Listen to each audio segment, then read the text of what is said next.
नमस्कार दोस्तों, target with SDM आप सभी का स्वागत है। जब मुसीबतें होती है मतलब क्या, जब परेशानियां होगी और उस परेशानी को आप अच्छे ढंग से झेल लीजिएगा। मतलब क्या, उस परेशानी में आप अपने आप का एक अच्छे ढंग से परिचय दीजिएगा, उससे घबरा कर नहीं, आप उससे लड़िएगा, तो वही आपका रियल लाइफ हुआ। मतलब क्या, मुसीबत जब आती है उस समय यदि आप अपना धैर्य नहीं खोते हैं तो आपको लक्ष्य अवश्य मिलती है। कहने का यहाँ पर सीधा सा मतलब है, जो अभी स्थिति चल रही है पूरे देश की, पूरी दुनिया की, इस स्थिति में बहुत सारे छात्र पढ़ाई छोड़ देते हैं। उन्हें बस एक ही लगता है आशा, कोई एग्ज़ाम होने वाला नहीं है, अब हम पढ़ के क्या करेंगे, जब एग्ज़ाम आएगा, जब नोटिफिकेशन आएगा तब हम पढ़ाई शुरू करेंगे। जी नहीं, ऐसा नहीं करना। इस मुसीबत की घड़ी में आपको सेफ रहते हुए, अपना ख्याल रखते हुए आपको पढ़ाई पे भी ध्यान देना है, क्योंकि पढ़ाई कभी बर्बाद नहीं जाती है। हाँ, हम और आप 5 घंटा बात कर लेंगे, वह बर्बाद चला जाएगा, वह समय बर्बाद हो गया। लेकिन यदि हम 5 घंटा पढ़ाई कर लिए तो वह आज नहीं तो कल, वह निश्चित है, वह आपको काम देगा ही देगा।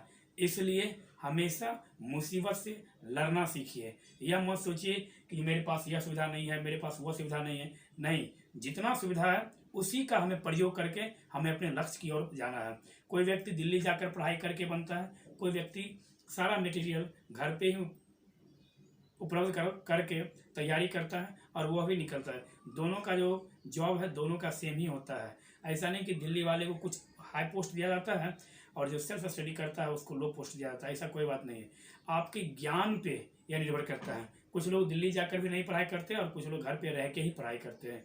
तो यह आपके ऊपर निर्भर करता है कि आप अपने आप को किस रूप में ढालना चाहते हैं। हमेशा नकल से बचिए, कौन क्या कर रहा है वो मत देखिए, आप खुद अपने आप को देखिए, अपने परिवार को और अपने लक्ष्य की ओर आप ध्यान रखें कि हम किस प्रकार से अपने लक्ष्य की प्राप्ति करेंगे।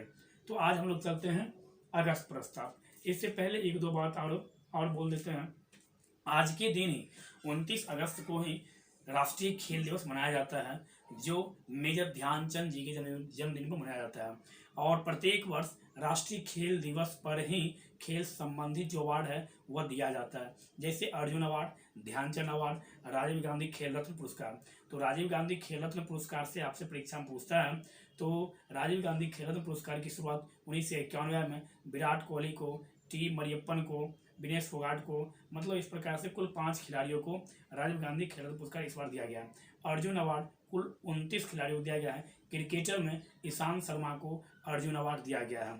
अर्जुन अवार्ड जो है वह खिलाड़ी को दिया जाता है। राजीव गांधी खेल रत्न पुरस्कार वह उपलब्धियों के लिए दिया जाता है। तो क्रिकेट में रोहित शर्मा जी को राजीव गांधी खेल रत्न पुरस्कार दिया गया है। उसके बाद आता है मेजर ध्यानचंद पुरस्कार और द्रोणाचार्य पुरस्कार, जिंदगी भर की उपलब्धि के लिए। और द्रोणाचार्य पुरस्कार जो है, द्रोणाचार्य गुरु भी थे, आप लोगों को पता ही होगा महाभारत में। तो इस कारण से द्रोणाचार्य मतलब क्या, गुरु को दिया जाता है, मतलब क्या, कोच को दिया जाता है यह अवार्ड। उसके बाद आज के दिन मतलब क्या, 2020 में 2-3 दिन पहले बुकर प्राइज घोषित किया गया है, जो मारी के लुकास रिजनेवेल्ड को दिया गया है बुकर पुरस्कार। मान बुकर पुरस्कार अलग होता है और बुकर प्राइज अलग होता है। तो बुकर पुरस्कार मारी के लुकास रिजनेवेल्ड को दिया गया है, जो कहाँ की है, तो यह सबसे कम उम्र की पाने वाली महिला में सबसे कम उम्र की पाने वाली बुकर प्राइज, मात्र 29 वर्ष की हैं ये, और ये नीदरलैंड से ये संबंध रखते हैं। और इनका बुक का नाम है द कंसर्ट ऑफ इवनिंग। मतलब क्या, इस पुस्तक में जो है इन्होंने एक किसान का चर्चा किया है, और इस पुस्तक में इन्होंने बताया कि एक लड़की रहती है, वो अपने भाई से बोलती है कि हमें आइस फ्लोकेटिंग करना है। भाई मना करता है, जिसके बाद वह लड़की अपने भाई की मरने की दुआ करती है और वह दुआ उसका सच हो जाता है। कुछ ही दिन बाद उसका भाई गुजर जाता है। तो इस पर मारिके जो है उन्होंने कहा था कि जब मैं यह किताब लिख रही थी तो मुझे अपना दर्द एहसास होने लगा, मतलब क्या, मुझे भी अपना भाई याद आने लगा। तो वो बुकर प्राइज से आप इतना याद रखिएगा। तो अब देखते हैं अगस्त प्रस्ताव पे, जो आज हम लोग का टॉपिक है। इस टॉपिक में आज हम लगातार मॉडर्न इतिहास को लेकर चल रहे, मॉडर्न हिस्ट्री को। हम बार बार एक बार बोलते हैं, इतिहास को रटना नहीं है, इतिहास को समझना है। जब आप रटिएगा तो आप भूल जाइएगा, समझिएगा तो यह निश्चित है कि आप भूलिएगा नहीं। भले ही आप SB भूल जाए, लेकिन जो उसका पूरा ग्राफ है वह कहानी आप नहीं भूलिएगा। इसलिए आपको कहानी की तरह हम समझाने का प्रयास करते हैं। तो चलिए चलते हैं अगस्त प्रस्ताव की ओर। समझिए कि हम लोग ही अगस्त प्रस्ताव कर रहे हैं। समझ लीजिए कोई लॉर्ड लिथुओ हैं, कोई CR दास हैं, कोई गांधी हैं, कोई सुभाष चंद्र बोस हैं। इस तरह से सारा कैरेक्टर को खुद अपने आप उतार ले। जैसे आप कोई मूवी देखते हैं, जैसे मान लीजिए गजनी मूवी देखे आप, उस मूवी का बहुत सारा सीन आपको माइंड में सेटअप रहता है। अभी भी कोई पूछे तो आपको याद रहेगा कि कैसे। ऐसा नहीं कि आमिर खान आपके पास आया था, बस आपने पिक्चर देखा और वो आपके ग्राफ में बैठ गया। इसलिए बोला जाता है कि आप जिस कैरेक्टर में डूबना चाहते हैं या जिस चीज़ को पढ़ना चाहते हैं, आप उसमें डूब जाइए, और जैसे ही आप डूबिएगा तो आपको खुद ब खुद वह सारा चीज़ आ जाएगा। तो अगस्त प्रस्ताव को देखते हैं। अगस्त प्रस्ताव को देखने से ही लगता है कि यह एक तरह से कोई प्रस्ताव होगा, कोई ऐसा प्रस्ताव होगा जो कहीं ना कहीं उसमें कुछ बातें लिखी होगी, उसी को हम प्रस्ताव कहते हैं एक तरह से। तो अगस्त प्रस्ताव एक आया था, अगस्त घोषणा, मिलता जुलता नाम है इसलिए बता देते हैं आपको हम। अगस्त घोषणा, अगस्त घोषणा। देखिए यह हम लिखे अगस्त प्रस्ताव, कंफ्यूज नहीं करना है कि अगस्त घोषणा ही प्रस्ताव है। अगस्त घोषणा जो है यह आप कंफ्यूज नहीं कीजिएगा, यह आया था 20 अगस्त 1917 का। और संयोग देखिए कितनी अच्छी बात है, अभी जिस माह में हम लोग पढ़ रहे हैं यह माह भी अगस्त ही है। तो अगस्त घोषणा 20 अगस्त 1917 को किया गया था, और यही घोषणा आगे चलकर मॉन्टेग्यू चेम्सफोर्ड सुधार अधिनियम बन जाता है। मतलब क्या, इसी का नाम मॉन्टेग्यू चेम्सफोर्ड सुधार या भारत शासन अधिनियम 1919 होता है। और भारत शासन अधिनियम 1919 जो है वह कब लागू होता है, तो भारत शासन अधिनियम 1919 आता है 1919 में, प्रस्ताव 1917 में बनता है, और लागू कब होता है, तो वह लागू होता है 1921 में। यह भी हमें याद रखना है। तो अगस्त घोषणा, अब अगस्त घोषणा को मॉन्टेग्यू चेम्सफोर्ड सुधार भी बोला जाता है। मॉन्टेग्यू भारत सचिव थे और चेम्सफोर्ड भारत में वायसराय थे, मतलब क्या गवर्नर जनरल थे उसमें। मॉन्टेग्यू चेम्सफोर्ड सुधार क्या किया गया, प्रांतों में द्विसदनीय व्यवस्था किया गया, प्रांतों में द्विसदनीय और द्वैध शासन का भी प्रारंभ किया गया। और इसके बाद इसी में 1919 अधिनियम के तहत ही भारत में पहली बार महिलाओं को मतदान करने का अधिकार दिया गया, मतलब क्या वोट देने का अधिकार दिया गया। किस अधिनियम तक, तो 1919 मॉन्टेग्यू चेम्सफोर्ड सुधार अधिनियम के तहत यह नियम लागू किया गया। जबकि अगस्त प्रस्ताव जो है, अगस्त प्रस्ताव, तो अगस्त प्रस्ताव 8 अगस्त 1940, अगस्त प्रस्ताव का 8 अगस्त 1940। कौन, तो लॉर्ड लिथुओ। पूरी कहानी समझेंगे हम, घबराना नहीं है कि क्या बता रहे हैं आप, पूरी कहानी समझेंगे। आप लोग पूरा वीडियो देखा कीजिए और नोट्स बनाया कीजिए। जहाँ भी थोड़ा सा भी कोई कठिनाई हो आप लोग हमें कमेंट करके बोले, हम सुधार करेंगे उसमें, ठीक है। क्योंकि इस दुनिया में कोई भी परिपूर्ण नहीं है, कहीं ना कहीं उससे मिस्टेक होगा ही। हम भी मनुष्य ही हैं, हमसे भी मिस्टेक हो सकता है, हम भी कोई बहुत बड़े ज्ञानी नहीं है। आप लोगों में से ही हम भी आपका एक मित्र हैं। लॉर्ड लिथुओ क्या था, तो इस समय यहाँ पर भारत में गवर्नर जनरल था। तो सबसे पहले डेट देख लीजिए, 8 अगस्त 1940 को यह आया। कब आया, 8 अगस्त 1940 को। और तात्कालिक वायसराय कौन था, तात्कालिक वायसराय लॉर्ड लिथुओ जी थे भारत में। अब देखिए इसको समझने के लिए इसके पीछे की कहानी को हम समझते हैं। 1935 से भारत शासन अधिनियम के तहत यह कहा जाता है कि जो मतलब 1937 में चुनाव किया जाएगा, और 1937 में चुनाव होता है।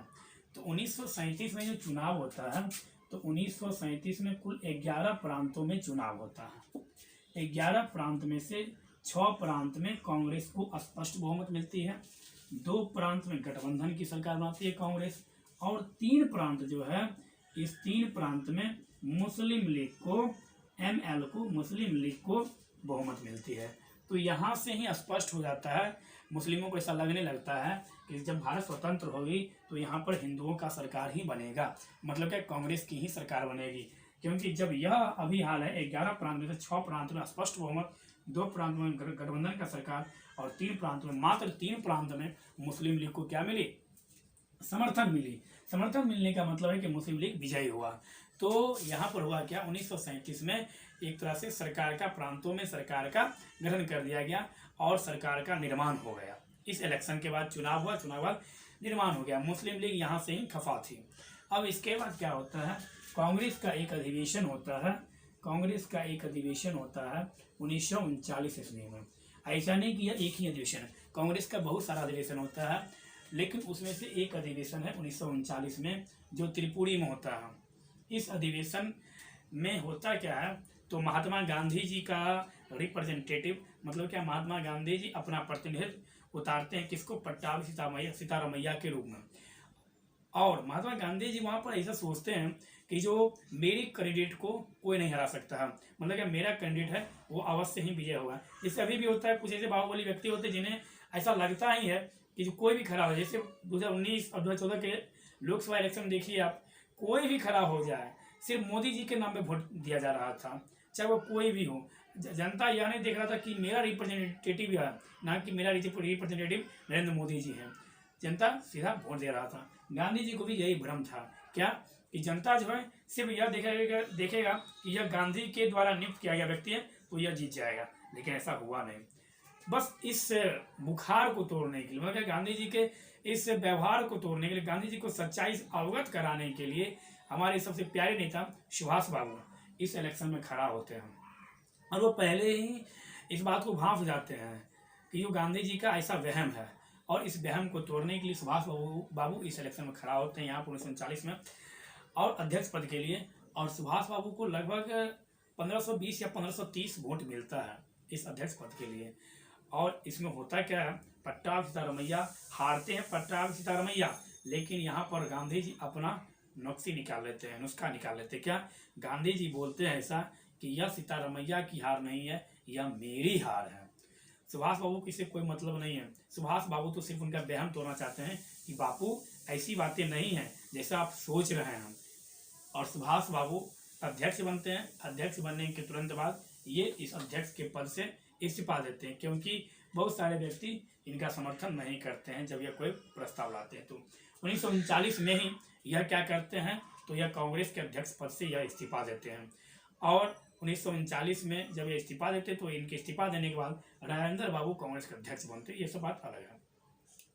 1939 में जब ये यहाँ से इस्तीफा देते हैं तो इस्तीफा देने के तत्पश्चात इनके द्वारा एक संगठन का स्थापना किया जाता है, जिसे हम लोग बोलते हैं फॉरवर्ड ब्लॉक। फॉरवर्ड ब्लॉक के संस्थापक सुभाष बाबू कांग्रेस के अध्यक्ष पद से इस्तीफा देने के बाद, सुभाष बाबू तुम मुझे खून दो मैं तुम्हें आज़ादी दूंगा का भी नारा सुभाष बाबू ही दिए थे। सुभाष बाबू मतलब 3 जनवरी 1857 में कटक में जन्म लिए थे। और सुभाष बाबू के बारे में ऐसा बोला जाता है जो 1945 में हवाई दुर्घटना में इनका निधन हो गया। एडोल्फ हिटलर के द्वारा सुभाष बाबू को नेताजी की उपाधि दी गई, और सुभाष बाबू ही थे व्यक्ति जो महात्मा गांधी से मतलब छिटके हुए भी थे, मतलब क्या दूर दराज भी रहते थे, लेकिन सुभाष बाबू ही महात्मा गांधी को पहली बार 1944 में ऑल इंडिया रेडियो, मतलब रेडियो पर राष्ट्रपिता कहकर संबोधित किया। यह भी याद रखेंगे हम लोग, ठीक है। तो इस इलेक्शन में क्या हुआ, 1939 में ये सारा घटना घटा। उसके बाद सुभाष बाबू को अरेस्ट कर लिया गया, सुभाष बाबू को गिरफ्तार कर लिया गया। गिरफ्तार जब कर लिया गया तो सुभाष बाबू को जेल में रख दिया गया। सुभाष बाबू कुछ दिन बाद जेल से भाग जाते हैं और अपना वेशभूषा बदल कर वो अफगान के रास्ते से वे जर्मनी, जापान, इटली पहुंचते हैं। पहले जर्मनी जाते हैं, फिर जापान, फिर इटली वो पहुंचते हैं सुभाष बाबू। तो इस समय यह तो हुआ पहला घटना, अगस्त प्रस्ताव से हम सब कुछ जोड़ रहे हैं, यह तो हुआ पहला घटना। दूसरा घटना क्या होता है अब वो देखिए। तो दूसरा घटना होता है, आप लोग को पता ही होगा, इसी समय जब यह चल रहा है तो इसी समय विश्व में एक वैश्विक स्तर पर एक घटना घट रहा होता है, जिससे आप लोग अवगत होइएगा, आप लोग समझ गए होइएगा कि अब हम क्या बताने वाले हैं। अब हम बताने वाले हैं आपको सेकेंड वर्ल्ड वार, क्योंकि इसी समय 1939 में ही एक प्यारा सा डेट आता है जो 2-3 दिन बाद अब आने वाला भी है।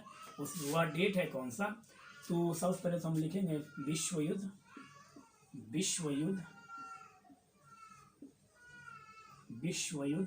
कौन सा विश्व युद्ध, सेकेंड विश्व युद्ध।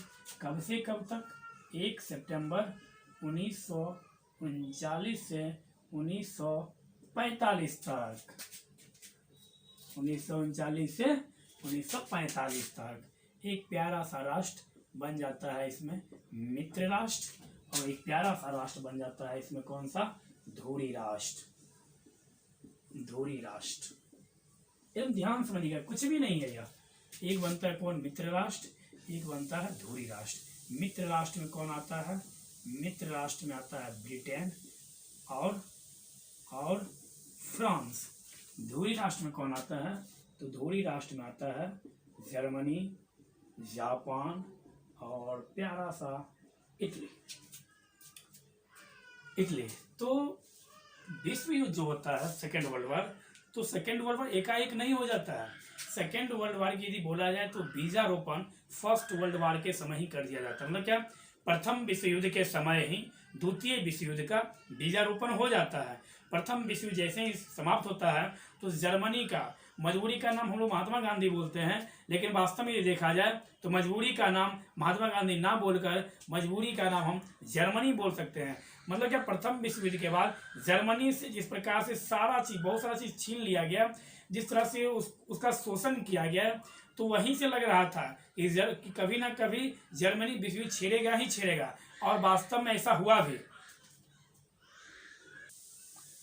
तो हुआ क्या, ऐसा लग ही रहा था कि जर्मनी कभी ना कभी तो वाजिब है। आप कब तक चुप रहोगे, आप जब तक आप सक्षम नहीं हो। तो प्रथम विश्व युद्ध में ही द्वितीय विश्व युद्ध का बीजारोपण कर दिया गया। प्रथम विश्व युद्ध के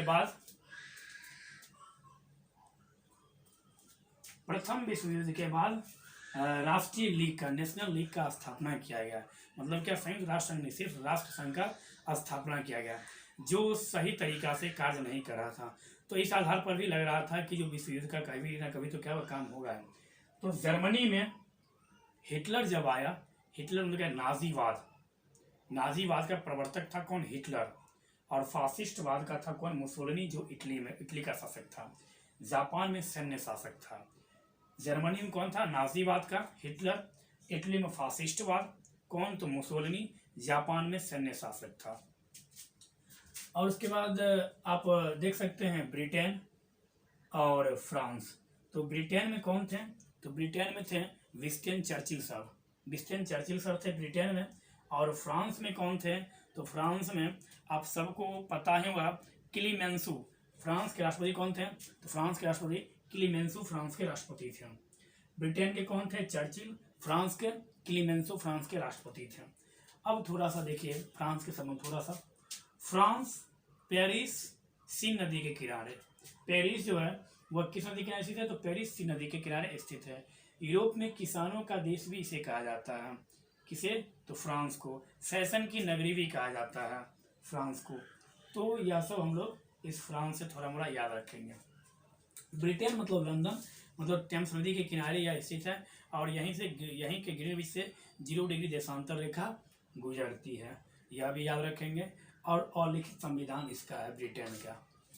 जर्मनी की राजधानी बर्लिन, मुद्रा है ड्यूसमार्क, और जर्मनी की जो राजधानी बर्लिन है वह किस नदी के किनारे स्थित है, तो बर्लिन जो है वह एस्प्री नदी के किनारे स्थित है, जर्मनी की राजधानी।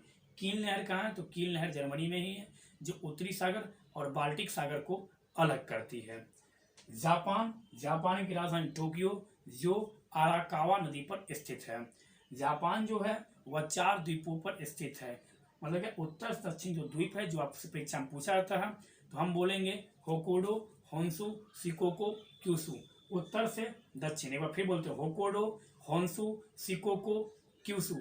उत्तर दक्षिण जब बोले तो इन 4 द्वीपों पर जापान स्थित है। जापान की जो राजधानी है वह होन्सु द्वीप पर स्थित है, और जापान का सबसे बड़ा द्वीप जो है वह होन्सु द्वीप ही है, यह याद रखेंगे। दूसरी बात, आइनू जनजाति कहाँ पाई जाती है, तो आइनू जनजाति भी जापान में ही पाई जाती है। इटली की राजधानी रोम, इटली का रोम, और रोम जो है वह किस नदी के, तो वह टाइबर नदी के किनारे वह स्थित है, यह भी याद रखेंगे हम लोग। और इटली की गंगा पो नदी को कहा जाता है। यह सारा बात हम लोग थोड़ा सा रिलेट कर दिए, यह सब बात हम लोग याद रखेंगे। अब देखिए होता है क्या, जर्मनी उठता है, जर्मनी मतलब क्या, हिटलर उठता है और पोलैंड पर वो अर्ली मॉर्निंग आक्रमण कर देता है। सिर्फ अभी जर्मनी और ब्रिटेन, मतलब जर्मनी जो है वो पोलैंड पर आक्रमण कर देता है, और पोलैंड पर जब आक्रमण करता है तो इसके तत्पश्चात होता क्या है, जर्मनी ताबड़तोड़ आक्रमण करना शुरू करता है। मतलब क्या, लगातार वो आक्रमण करना शुरू करता है, जिसके कारण होता क्या है, यूरोप महाद्वीप में यूरोप के बहुत सारे देशों पर जर्मनी अपना आधिपत्य जमाने का प्रयास करता है और सफल भी होता है। मतलब क्या, इधर से जर्मनी के साथ देने के लिए जापान और इटली भी आया, और जर्मनी क्या किया, पोलैंड पर आक्रमण किया, और यूरोप के बहुत सारे देशों पर जर्मनी अपना आधिपत्य जमाना शुरू कर दिया। और मित्र राष्ट्र में ब्रिटेन और फ्रांस था, और इसकी दयनीय स्थिति थी। लगभग 1941-42 तक इन लोगों का दयनीय स्थिति था इस युद्ध में। किसमें? द्वितीय विश्व युद्ध में। अमेरिका इस युद्ध में नहीं है। अमेरिका यदि देखा जाए तो इस युद्ध में नहीं है, लेकिन अमेरिका खुद कूद जाता है। क्यों? तो ब्रिटेन जो है वो अमेरिका से बहुत अधिक मात्रा में हथियार लेता है, और इसके कारण क्या होता है, पैसा, इसकी आर्थिक स्थिति बहुत गड़बड़ हो जाती है। वास्तविक चीज़ है, जब आपके ऊपर कोई हमला करेगा, युद्ध होगा, तो आपके भी सैनिक मारे जाएंगे, उसके भी सैनिक मारे जाएंगे, आपका भी आर्थिक क्या क्षति होगा। तो ब्रिटेन उससे, अमेरिका से पैसा लेता है प्लस धन संपत्ति लेता है, क्योंकि इसकी आर्थिक स्थिति खराब होने लगती है धीरे धीरे। तो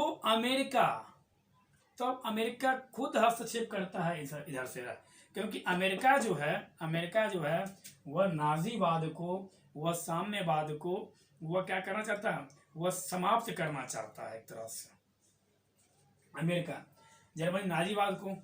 और धुरी राष्ट्र में उसके बाद कौन आ जाता है, तो धुरी राष्ट्र में उसके बाद आता है यूएसएसआर, मतलब रसिया, और रसिया में कौन, तो साम्यवादी। अमेरिका चाहता है कि साम्यवादी और नाजीवाद दोनों को हम समाप्त करके हम शक्तिशाली राष्ट्र बने। यदि देखा जाए तो एक समय ऐसा लग रहा था कि जर्मनी, जापान और इटली जो है यह दुनिया के सबसे शक्तिशाली राष्ट्र बन जाएंगे, और ऐसा लग भी रहा था क्योंकि युद्ध में इनकी स्थिति थी वो बहुत अच्छी थी। इधर से अमेरिका आया। अमेरिका क्यों सपोर्ट किया? क्योंकि ब्रिटेन ने उससे, मतलब यूरोप ने उससे हथियार लिया, पैसा लिया, तो वह ऐसा इसलिए सपोर्ट किया कि कहीं मेरा पैसा ना डूब जाए, तो चलो हम भी इसमें सपोर्ट करते हैं। और वह सपोर्ट करता है तो मित्र राष्ट्र की तरफ से वो आ जाता है। इधर से कौन, तो यूएसएसआर। तो यूएसएसआर मतलब क्या, साम्यवादी। तो यहाँ पर क्या होता है, इसको हराने के लिए, मित्र राष्ट्र को हराने के लिए, और एक समय ऐसा लगता है कि ये लोग शक्तिशाली राष्ट्र बन जाएंगे, इस पर ताबड़तोड़ आक्रमण करना शुरू करते हैं।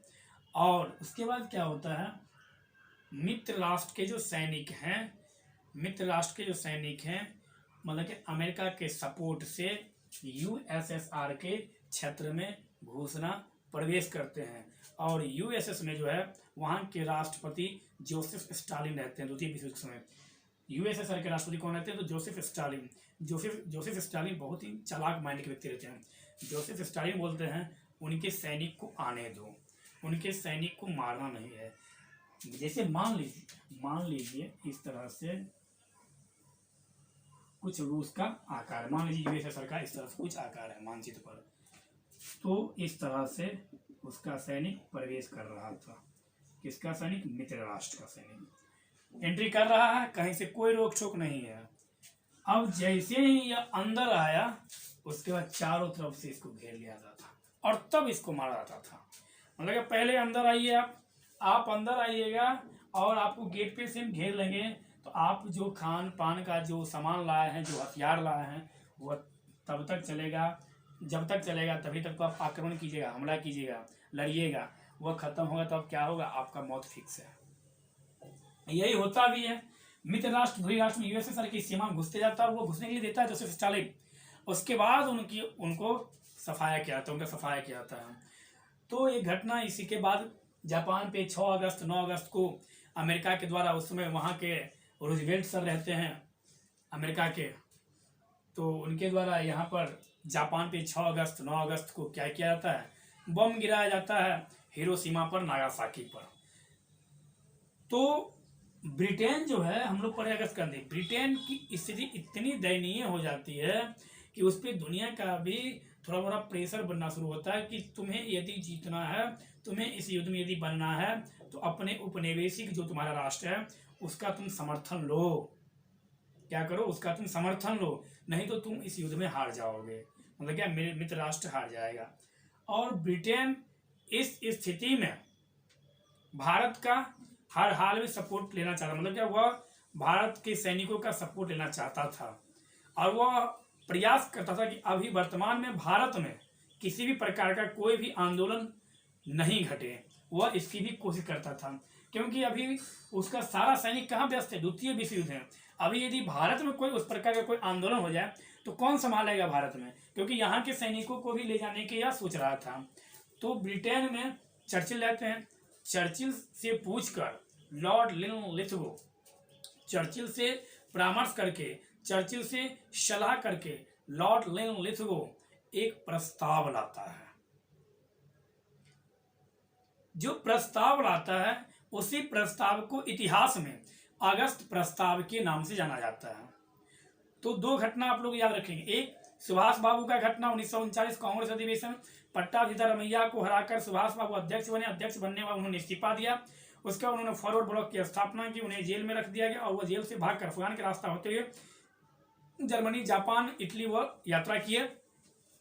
और दूसरी घटना उसमें वैश्विक स्तर पर सेकेंड वर्ल्ड वार चल रहा था, जिसके कारण ब्रिटेन की जो स्थिति थी वह आर्थिक स्थिति दयनीय थी, क्योंकि यह सेकेंड वर्ल्ड वार में, द्वितीय विश्व युद्ध में इसकी हार लगभग तय लग रही थी। ऐसा लग रहा था कि ब्रिटेन अब हार जाएगा, जिसके कारण ब्रिटेन हमेशा से सोच रहा था उसमें कि भारत में इस स्थिति में कोई भी घटना ना घटित हो, नहीं तो संभालना मुश्किल हो जाएगा।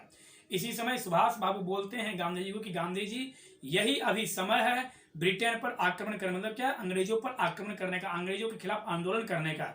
यदि अभी हम अंग्रेजों के खिलाफ आंदोलन छेड़ेंगे तो हो सकता है, क्योंकि अंग्रेज तो अभी व्यस्त है सेकेंड वर्ल्ड वार में, तो हमें आज़ादी मिल जाएगी। लेकिन गांधी जी का अपना थिंकिंग था। गांधी जी बोलते हैं नहीं, अभी हम आक्रमण नहीं करेंगे। हाँ, साम्राज्य हमें चाहिए आज़ादी, या साम्राज्यवादी और साम्यवादी, साम्राज्यवादी भी विनाशकारी है लेकिन साम्यवादी की तुलना में साम्राज्यवादी विनाशकारी कम है, क्योंकि साम्यवादी इससे अधिक विनाशकारी है। इस कारण से जब वह कष्ट में हो, मतलब क्या, जब ब्रिटेन युद्ध लड़ रहा है, तो इस समय हम भारत में किसी भी प्रकार का आंदोलन नहीं छेड़ेंगे। गांधी जी ये सब कह रहे थे, लेकिन सुभाष बाबू कह रहे थे नहीं, अभी मौका है हमें आज़ादी लेने का। यदि देखा जाए तो 1940 में भी हमें आज़ादी मिल सकती थी यदि सुभाष बाबू की बात को माना जाता और उसमें आंदोलन यदि चलाया जाता तो हो सकता था। लेकिन गांधी जी स्पष्ट रूप से इस बात से मना कर दिए कि नहीं, अभी आंदोलन नहीं किया जाए, क्योंकि अभी सही समय नहीं है। तो गांधी जी ने इस समय क्या किया, व्यक्तिगत सत्याग्रह शुरू किया, जो सक्सेसफुल नहीं रहा, या कोई कारगर काम नहीं किया। व्यक्तिगत सत्याग्रह में क्या था, यहां से प्रश्न पूछता है, व्यक्तिगत सत्याग्रह कब हुआ, तो 1940 में। प्रथम व्यक्तिगत सत्याग्रही कौन था, तो पवनार आश्रम से याद रखिएगा, आचार्य विनोबा भावे। और दूसरे सत्याग्रही कौन थे, तो JLN, जवाहरलाल नेहरू।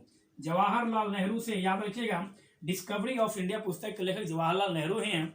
मेरी कहानी पुस्तक के लेखक जवाहरलाल नेहरू ही हैं। जवाहरलाल नेहरू को 1955 भारत रत्न दिया गया। जवाहरलाल नेहरू का समाधि स्थल शांति वन कहा जाता है। जवाहरलाल नेहरू संघ संविधान समिति, संघ शक्ति कमेटी के अध्यक्ष भी जवाहरलाल नेहरू जी थे। तो प्रथम सत्याग्रही कौन था, तो आचार्य विनोबा भावे, और द्वितीय सत्याग्रही कौन था, तो जवाहरलाल नेहरू। अब क्या हुआ, तो यह सत्याग्रह आंदोलन शुरू हुआ। उधर मुस्लिम लीग क्या कर रही थी, तो मुस्लिम लीग पृथक पाकिस्तान का मांग कर रहा था। पहली बार पृथक पाकिस्तान राष्ट्र का मांग मुस्लिम लीग के द्वारा, मोहम्मद अली जिन्ना के द्वारा 1940 में किया गया। मतलब क्या, पृथक पाकिस्तान हमें चाहिए। मुक्ति दिवस वो लोग 1939 में मनाया था, मुस्लिम लीग के द्वारा दिसंबर 1939 में मुक्ति दिवस मनाया गया था। लेकिन पाकिस्तान जो राष्ट्र का जो मांग किया गया वो 1940 में। अली जिन्ना ऐसा बोलते थे कि हिंदू मुस्लिम दो संप्रदाय है, और यह सिर्फ दो संप्रदाय ही नहीं, यह दो राष्ट्र है, दोनों एक साथ नहीं रह सकता, इसलिए मुस्लिमों के लिए पाकिस्तान होना चाहिए। और ब्रिटिश यहाँ पर चाह रही थी, देखिए कितनी अच्छी स्कीम, मतलब कि दोनों के बीच थोड़ा सा विवाद भी हो, अपने यहाँ हिंदू मुस्लिम खुद अपने में लड़े, मतलब इधर ये लोग अपने में व्यस्त रहेगा, कोई आंदोलन छेड़ेगा नहीं, और इधर हम क्या करेंगे, सेकेंड वर्ल्ड वार में अपना सेना ले लेंगे। एकाएक लॉर्ड लिनलिथगो क्या करते हैं, घोषणा करते हैं कि द्वितीय विश्व युद्ध में भारतीय सैनिक को भेजा जा रहा है, बिना किसी से परामर्श लिए, बिना किसी सलाह लिए हुए। 1937 में जो सरकार बनी, जो चुनाव हुआ, उससे भी परामर्श नहीं लिया गया। तो जवाहरलाल नेहरू इससे खफा हो गए। उन्होंने कहा कि आप ऐसा कैसे कर सकते हैं, आपने तो हमसे भी नहीं पूछा। हमसे मतलब क्या, हम लोगों से मतलब जिसे जनता चुनी है जिस सरकार से, उससे भी आपने पूछना क्या भला नहीं समझा, आपने सही नहीं समझा। आप बिना पूछे हुए हम लोगों से कैसे आप भारतीय सैनिकों को सेकेंड वर्ल्ड वॉर में भेज दिए। तो इस निर्णय के पश्चात सभी पार्टियों के द्वारा यह घोषणा किया, मतलब जो सरकार जो जिस प्रांत में जो सरकार बनी, वहां पर यह घोषणा किया गया कि प्रांतों से सरकार अब अपनी इस्तीफा देगी। और ऐसा होता भी है, इस्तीफा देता है, क्योंकि भारतीयों का मांग रहता है आज़ादी। जब हम आज़ादी की मांग करते रहते हैं, जब हम अपना इस्तीफा देते हैं, उस समय मुस्लिम लीग अपना अलग राष्ट्र की मांग करता है। देखिए कितना अच्छा समय है, हम लोग आज़ादी के लिए मर रहे हैं, मतलब हमें आज़ादी चाहिए किससे, अंग्रेज से। उस समय मुस्लिम लीग पाकिस्तान की मांग कर रहे थे। तो प्रांतों से क्या होता है, सभी सरकारें अपना इस्तीफा देती है। 1904 क्या कांग्रेस और मुस्लिम लीग के बीच कभी वार्तालाप हुआ? बहुत बार हुआ वार्तालाप, कांग्रेस और मुस्लिम लीग के बीच भी वार्तालाप हुआ, ब्रिटिश कांग्रेस के बीच भी, ब्रिटिश मुस्लिम लीग के बीच भी। ब्रिटिश जानते ऐसा, वो सोच भी रहा था कि जो इस तरह से दोनों में थोड़ा थोड़ा कन्फ्लिक्ट हो, अपना में ये लोग अपने में विवाद में ये लोग घिरा रहे, जिससे इस लोग का यहाँ पर ध्यान नहीं जाए। और भारतीय सैनिक सेकेंड वर्ल्ड वॉर में भी शामिल हुए। अब क्या हुआ इस परिस्थिति में, गांधी जी भी इसका विरोध किया कि ऐसा नहीं होना चाहिए, आपको पूछना चाहिए आपको भारतीयों से।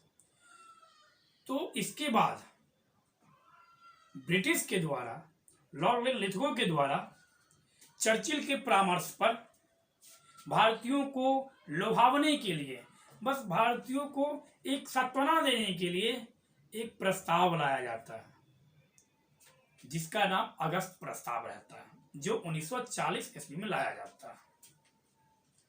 अगस्त प्रस्ताव। तो जो प्रस्ताव लाया गया लॉर्ड लिथगो के द्वारा, उस प्रस्ताव में 3-4 प्रमुख बातें कही गई थी। तो प्रस्ताव जब लाया गया, तो प्रस्ताव को पढ़ने सुनने से पहले ही जवाहरलाल नेहरू समझ गए थे यह क्या लाए, या क्या हमें देगा, या तो बस सिर्फ अपना मतलब के काम निकाल रहा है। तो जवाहरलाल नेहरू जी बोले एक बात लॉर्ड लिथगो को कि जो मेरे सेना को भेज दिया और आप जो हम लोग का समर्थन चाहते हैं, आप यह बताइए, हम तो खुद गुलाम हैं, और गुलाम राष्ट्र दूसरे गुलाम को क्या बचाएगा? हम तो खुद आपका उपनिवेशिक हैं, हम आपका समर्थन कैसे देंगे, हम आपका सहयोग कैसे करेंगे? हम तो खुद गुलाम हैं, एक गुलाम राष्ट्र दूसरे गुलाम राष्ट्र को किस तरह से बचाएगा? लेकिन लॉर्ड लिथगो बोलते हैं पहले आप प्रस्ताव तो सुनिए, प्रस्ताव में क्या कहा जा रहा है। तो प्रस्ताव में 2-4 प्रमुख बातें कही गई। सबसे पहली बातें कही गई प्रस्ताव में, अगस्त प्रस्ताव में, कि डोमिनियन स्टेट्स दिया जाएगा। हम भारतीय 1928 से पहले ही डोमिनियन स्टेट्स की मांग कर रहे थे, जबकि 1929 लाहौर अधिवेशन, हम लोग को याद होगा, पंडित जवाहरलाल नेहरू की अध्यक्षता में जो अधिवेशन होता है, उसमें पहली बार पूर्ण स्वराज की मांग होती है। अब हमें डोमिनियन स्टेट्स नहीं चाहिए, अब हमें पूर्ण स्वतंत्रता चाहिए, अब हमारी अपनी सरकार होनी चाहिए, अब हमारी सेंट्रल में खुद गवर्नमेंट होनी चाहिए, अब हमें डोमिनियन स्टेट नहीं चाहिए। हम तो डोमिनियन स्टेट की मांग कब का भूल चुके हैं, हमें तो पूर्ण स्वराज चाहिए। ये आप क्या लेकर आए हैं? दूसरी बात, संविधान सभा का निर्माण किया जाएगा जो भारतीयों के द्वारा ही होगा। मतलब क्या, भारत का जो संविधान बनेगा उसमें, उस कमेटी में, संविधान सभा का जो गठन होगा उसमें भारतीय मेंबर ही शामिल होंगे। तीसरी बात क्या होती है, वायसराय की कार्यकारिणी परिषद का विस्तार। यह बोला जाता है लुभावने के लिए कि वायसराय का जो कार्यकारिणी परिषद है, उस परिषद का विस्तार किया जाएगा और उस परिषद में भारतीयों को भी शामिल किया जाएगा, अधिक से अधिक उसमें भारतीय सदस्यों को शामिल किया जाएगा। संविधान सभा या एग्जीक्यूटिव काउंसिल। फिर क्या बोला गया कि संविधान सभा या एग्जीक्यूटिव काउंसिल कार्यपालिका परिषद के द्वारा जो कानून बनाया जाएगा उस कानून को बनाने के लिए अल्पसंख्यकों की सहमति आवश्यक है। कुछ ज्यादा ही अगस्त प्रस्ताव जो है कुछ ज्यादा ही महत्व देने लगी अल्पसंख्यक को। उसके बाद क्या बोलता है, एक युद्ध परिषद का गठन किया जाएगा जिसमें भारतीय लोग शामिल रहेंगे। तो अब इस पर कटाक्ष होना शुरू हुआ कि जो हमें ब्रिटिश सरकार का से डोमिनियन स्टेट, हमें तो डोमिनियन स्टेट चाहिए ही नहीं, हमने तो डोमिनियन स्टेट की मांग कब का छोड़ चुके हैं, अब हमें पूर्ण स्वराज चाहिए। 1928 के बाद मतलब 1929 से भारतीयों के द्वारा डोमिनियन स्टेट ना मांगकर पूर्ण स्वराज की मांग की गई है, ये आप हमें क्या दे रहे हो। दूसरी बात, भारत या प्रतिनिधित्व पूर्ण संविधान सभा का गठन जो कि भारत के संविधान का निर्माण करेगी। भारत या प्रतिनिधित्व पूर्ण मतलब क्या, भारतीय के द्वारा चुने गए प्रतिनिधित्व रिप्रेजेंटेटिव एक संविधान सभा का गठन करेंगे और उसका काम होगा भारत के संविधान का निर्माण करना। मतलब हम यह समझ रहे हैं, ब्रिटेन ऐसा बोल रहा है, लॉर्ड लिथुआ ऐसा बोल रहे हैं कि हम यह समझ रहे हैं कि आपको अपना संविधान खुद बनाना चाहिए और यह हम दे भी रहे हैं आपको। वायसराय की कार्यपालिका परिषद का विस्तार किया गया। वायसराय की कार्यपालिका परिषद में भारतीयों को शामिल किया गया। यह सारी बातें जो है यह ऐसा नहीं कि यह बोला और कर दिया, इन्होंने लास्ट में एक बात भी कहा कि ये सारी बातें जो है यह पूरी की जाएगी कब, जब युद्ध की समाप्ति होगी तब। मतलब क्या, जब युद्ध हम जीत जाएंगे तब। ये जब हार गए तो नहीं, ऐसा वो उन्होंने नहीं कहा। यदि आप हार गए तो, यदि आप जीत गया फिर भी यदि हमको नहीं दिए तब, ऐसा भी घटना घट सकता है। तो इस स्थिति में क्या होता है, संविधान सभा या एग्जीक्यूटिव काउंसिल मतलब क्या, संविधान सभा के द्वारा या एग्जीक्यूटिव काउंसिल के द्वारा जो कानून बनाया जाएगा उस कानून के लिए अल्पसंख्यकों की सहमति आवश्यक कर दी गई। तो अल्पसंख्यक को कुछ ज्यादा यहाँ महत्व देने लगा। युद्ध सलाहकार, अब बताइए, जब आप हमसे बिना पूछे हमारे सैनिक को भेज ही दिए, हम ना मित्र राष्ट्र में ना हम धुरी राष्ट्र में हैं, हम तो खुद आपका गुलाम है, तो हमसे क्या मित्र राष्ट्र पूछेगा, अमेरिका हमसे पूछेगा कि किस तरह से युद्ध करना चाहिए बताइए आप, क्या फ्रांस पूछेगा हमसे, क्यों पूछेगा, वो एक गुलाम से क्यों कोई पूछेगा। तो ये सब तरह से बोली तो बेवकूफ बनाने वाली यह सब घोषणा थी।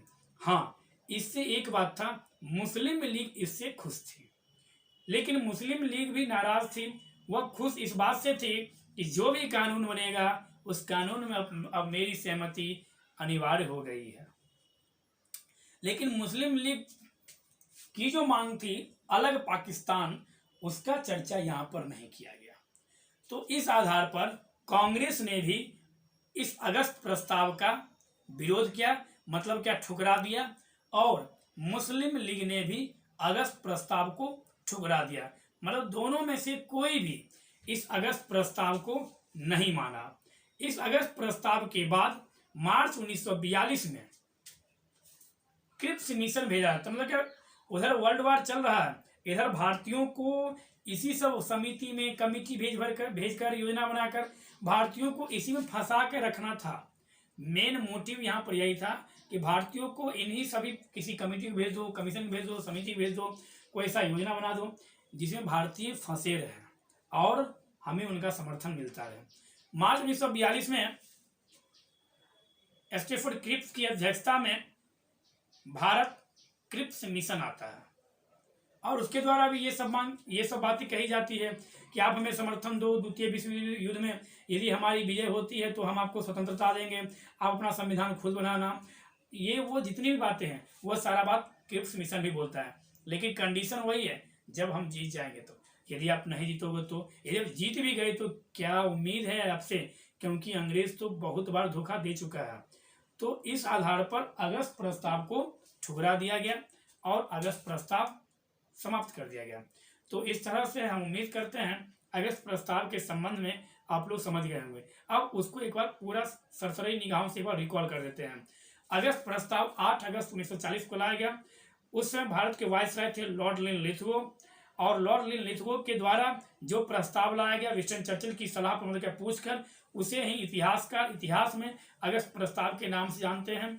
और अगस्त प्रस्ताव से संबंधित जब दो घटना बोले तो उससे पहले उसके इतिहास में हम लोग एक घटना 1939 कांग्रेस अधिवेशन और सेकेंड घटना सेकेंड वर्ल्ड वॉर का घटना दर्शाएंगे हम।